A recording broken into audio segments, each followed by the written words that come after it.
Coming up on Focal Point, just in time for Silver Bells in the City, a holiday art exhibition showcasing Michigan artists. A film festival is in its 26th year in East Lansing. The show's starting. 1 in 3 college students is food insecure, but here at Michigan State, they're Spartans working to make sure there's dinner on every classmate's table. Focal Point starts right now. Welcome to Focal Point. I'm Sarah Polis. And I'm Tiana Barnes. Good morning.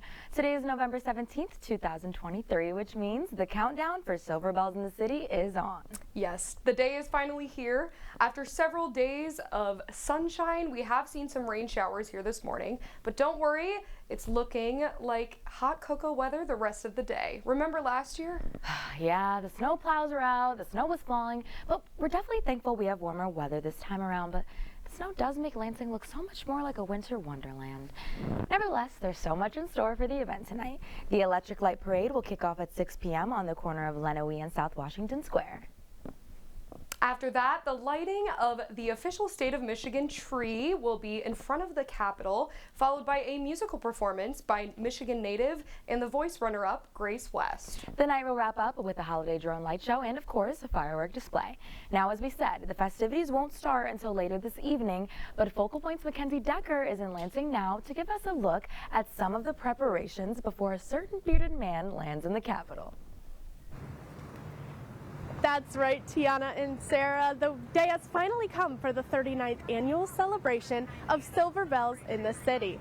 Now, construction began on these at 7 a.m. this morning to set up for all of the vendors that are about to come in. We're right here on the 100 block of East Allegan Street.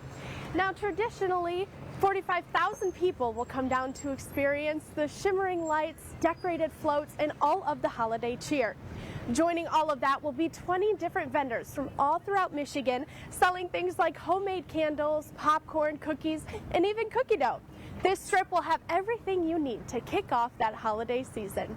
I know we experienced a few rain showers this morning, but don't worry. When the festivities kick off at 5 p.m., there's a 0% chance of rain and a high of 47. So be sure to pack those coats, but we can leave the umbrellas at home. A lot of work has gone into making this event possible, as you can see by all of the progress being made behind me. The vendors will come in around 1 o'clock and continue setting up for the big kickoff at 5. Now, Tiana and Sarah, I know you guys, and this candle vendor will be calling your name. You are so right, Mackenzie. By the way, let me know if they have any peppermint candles while you're down there. Other than at the Village, there is art everywhere downtown. In fact, I was a few blocks away yesterday at the Lansing Art Gallery checking out the holiday exhibit. Take a look.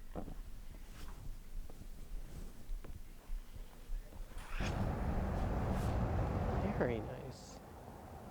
Michelle Carlson can stand here and feel she really has good it all. Mediterranean, jalapenos for tacos. There's Veg Head, all vegetarian. Really Sure, she can think about lunch and enjoy people's faces when they find the Lansing Art Gallery. Take your time. Tucked away in the heart of downtown, waiting to be discovered. People don't think about coming downtown Lansing. Oh my word. Barbara Bushy and Shanna Robinson can't seem to get enough of The all of it. the all of it, as in all of the unique holiday art pieces displayed at the gallery from over 80 Michigan artists. That's cool. The holiday exhibit will be open during Lansing's Silver Bells in the City parade. The gallery is about 120 steps from here. I counted. Not quite off the beaten path, but close enough that it really feels like part of the parade.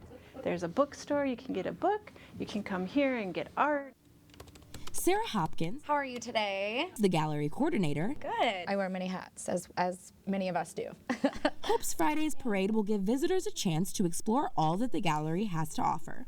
It's just another opportunity for us to capture folks that maybe have never heard of us before. The feeling here is that everyone should have beautiful things in their life, whether it's earrings I got these at Pride. or a sticker on a water bottle. It should be beautiful, and you should find joy in it. Sarah and Michelle work here because they feel beauty all around I them. like the very slouchy quality of that. Whether they buy It's hard to work here because you want to buy everything. or just appreciate it. We want the gallery to be accessible to all people, and we don't want people to think, oh, it's a gallery, I don't belong there. But everyone does. The gallery will stay open later than usual tonight for Silver Bells in the City, and I hear there will be a Michigan artist drawing caricatures. So there's another opportunity to take home some art as a keepsake or Christmas gift. This week is National Hunger and Homelessness Awareness Week. Across the country, 1 in 3 college students is food insecure. But some MSU students and faculty are dedicating their time to keeping Spartans fed. Focal Point Sydney Kenzer has the story.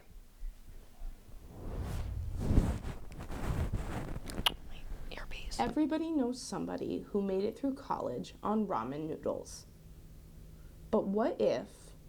Nationally, one out of every 3 students is food insecure. That's a sign of a larger problem. According to Feeding America, food insecurity touches every county. I would hear the stories of students, only having access to really just unnutritious junk foods, or my friends in apartments not being able to afford groceries over rent. But Michigan State students don't have to depend on cup noodles to stay full. 2 organizations, the Spartan Food Security Council and the MSU Student Food Bank, are doing their part to keep Spartans fed. The Food Security Council volunteers and lobbies to end student hunger. This week, they organized pre-holiday food bags for student parents. Spartan Food Security Council has been a way for all of us here to really address the issue and help our peers. And we do have incredible resources here at MSU, such as the Student Food Bank. When the MSU Student Food Bank was founded in 1993, it was the first college food bank in the country. Spartans in need of food assistance today can place an order with the food bank once a week. Right now, we are packing orders for our clients who have signed up for an appointment with us today. They're sent a menu, and then back here we'll pack it up based on their selections. The bank's director, Nicole Edmonds, says that on any given day, they'll hand out around 50 orders. Every week's menu is different, but the bank takes pride in offering fresh produce, baked goods, and other unique, high-quality options. Those of the food bank serves say it's a tremendous help as they study. The thank yous that we get, just saying, thank you for helping us get through med school. Wouldn't have been able to do it if we had to pay more for groceries, or it helped us pay for childcare. Being able to support people that way is so incredibly rewarding. In East Lansing, Sydney Kenzer, Focal Point News. If you're a Spartan student in need of food assistance, you can schedule a pickup appointment at foodbank.msu.edu. A new art exhibit has found its way to Broad Art Museum that features pieces from the museum's permanent collection. Focal Point's Kelsey Woodall took a closer look into the exhibition and its history. 10,000 pieces of art, 5,000 years of history, all in a building only 11 years old. I believe we're turning 11 this year. And you can't miss it. It doesn't look like any of the other university buildings. There's such a treasure here. And now the Broad Art Museum has added something new. So I heard about the core opening at the Union. There was a pop-up. It's the launch of the CORE, which stands for the Center for Object Research and Engagement. Ann Ginsberg is an MSU student. She didn't want to miss it.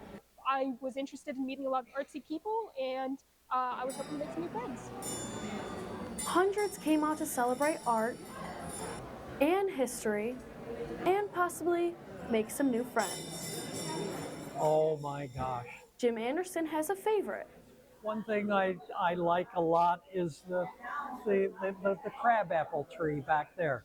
My taste tends to run in a, let's say, realistic and representational direction. I really like the Andishe Avini work.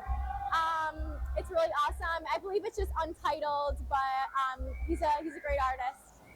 It took months of construction for the CORE to have a forever home. So the CORE is just a permanent space to celebrate this art that has been away for so long and just bring it back to the public. It's just such a great space for learning. On Michigan State University's campus, I'm Kelsey Woodall. Focal Point News. The core is open and free to the public. If you want to go, like Kelsey said, you can't miss it. It's the big silver building that looks like no other on the MSU campus, located on the corner of Grand River and Farm Lane. From men's basketball to women's soccer, it's been a busy week on the field and the court for the Spartans. Let's send it over to the Spartan Sports Report for the latest. Thank you. Welcome into the Spartan Sports Report. That's for this week's sports. I'm Dominic Carroll. And I'm Madeline Warden. Let's get into the postseason. The NCAA women's soccer tournament started in East Lansing on Friday as Michigan State hosted Ohio University. The 20th ranked Spartans took no time to take an early lead as a second-minute handball was called on the Bobcats in the box and Bella Najera blasted the penalty kick home. Ohio was down from there as Justina Gaynor scored a 25th minute goal and Najera scored one more for assurance in the second half. Michigan State would win 3-0 and moves on to the second round where they will face Harvard in Provo, Utah. Najera was named to the NCAA Team of the Week after her 2-goal, 1-assist performance. The men's basketball team opened up their season against James Madison in the Breslin Center last weekend, ranked 4th in the AP poll. The Spartans were 16.5-point favorites coming into the game. But that didn't stop JMU from dominating early. They shot out to a 10-point lead early in the first half and kept the lead going into halftime, 37-33. Michigan State would battle back, taking the lead with 10 minutes left in the game off a Tyson Walker layup. He finished leading the game and scoring with 35 points. The second half would end in a tie after Michigan State failed to score on the last possession, and James Madison would go on to win in overtime 79-76. It was the first loss in November of Tom Izzo's career. After the loss, MSU bounced back to defeat Southern Indiana 72-51, with Tyson Walker leading and scoring once again with 14 points for the Spartans. The women's cross-country team earned an at-large bid to the NCAA Cross-Country Championships in Charlottesville, Virginia, and will run tomorrow. Andrew Nolan was selected as an individual to run on the men's side of the championships as well. A lot of postseason success for the Spartans that they look to continue this weekend, and we'll have all the coverage right here. I'm Dominic Carroll. And I'm Madeline Warden. Now back to the studio. Located in the heart of Lansing is Hall 224, a new entertainment venue that brings events like concerts, comedy shows, weddings, and more to the area. After 22 months of planning, the venue, located on Washington Square, opened their doors to the community on October 20th. One of the owners, Kevin Meyer, is eager to bring live entertainment to Lansing. When we look back at all the people that have been involved in the project over 22 months, it's pretty amazing. Everybody played a role in it. And then as we move forward now, everybody's so excited to continue to do more events and shows and bring more fun to the marketplace. So. While some people travel to surrounding cities such as Grand Rapids or Detroit, community members can now see shows in their hometown. Meyer says nearly a half-dozen new shows will be announced in the coming weeks, and you can find more information at graywallhall224.com. Now for film fans, it may not be Oscar season yet, but at the Meridian Mall in Okemos, the East Lansing Film Festival has brought excitement to the cinema. Focal Point's Ethan Hunter was in Okemos to check out the films.